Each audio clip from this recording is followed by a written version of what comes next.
Whew. It's Saturday, guys, and I don't ever bet college football. If you guys see my channel, it's all NFL, U.S. men's national team, UFC, boxing, stuff like that, okay? I'm not a fan of betting college football. I watch it from time to time, but I usually never bet it. So today, though, I woke up and I was looking at the game, seeing what was going on, and I saw Nebraska versus Minnesota at noon, and I saw that Minnesota was a plus 170, and I couldn't believe it. I thought that was ridiculous. I had to check twice, and it turned out it was true. So I texted a couple of my buddies, most of them Nebraska fans, and all I said was Minnesota money line lock. None of them agreed with me, okay? And I think it's because they have these high expectations in Nebraska football, which quite frankly, I don't have any high expectations for Nebraska because I personally don't see any talent on that team.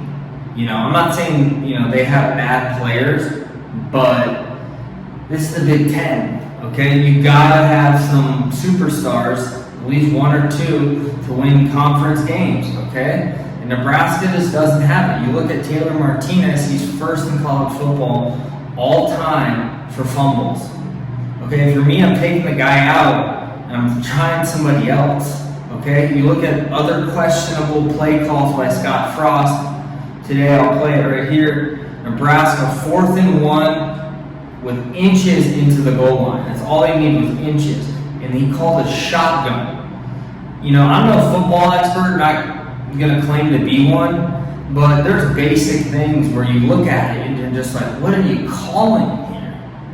Now, I understand Scott Frost has a history with Nebraska. He played there, and everybody's going to say nobody wants Nebraska to succeed more than Scott Frost. You can't fire him. Guys, just look at the numbers. I'm a numbers guy, okay?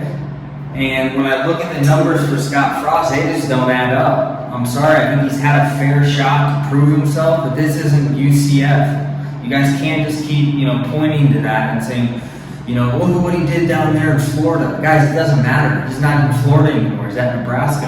And clearly, at Nebraska, just going off the numbers and me being objective here, he cannot win games against top 25 teams. Now, I'm sure a lot of Nebraska fans will hate me for saying that and for stating basic statistics, but it is what it is. And, if you guys want my opinion, I think Frost needs to go. I think he needs to go. I think Nebraska needs to start over.